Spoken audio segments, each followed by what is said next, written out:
तू कितना सुनाई कहा ना हमेशा हम केलो आते रहता है का करो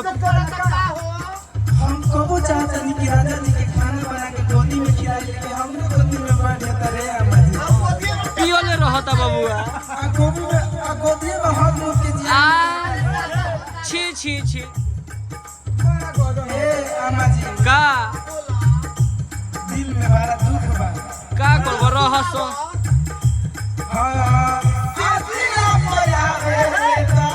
अचारा के ओहेले ई बात बा खाना बिछावना अपना लात से बटोरेले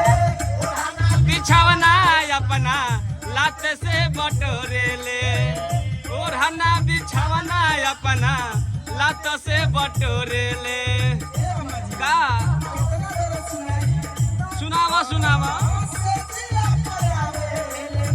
ओहो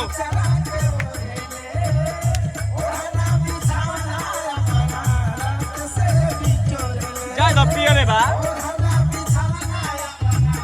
लात से बिटोरे ले ओढ़ना बिछवना अपना लात से बिटोरे ले का हो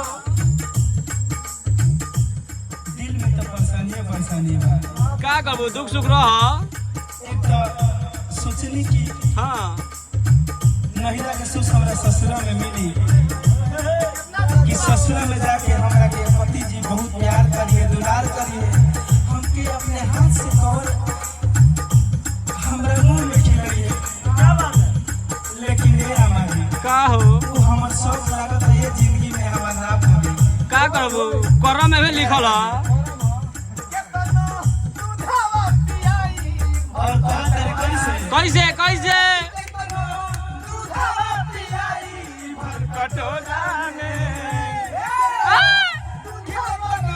दूधावा पियाई भर कटोरा में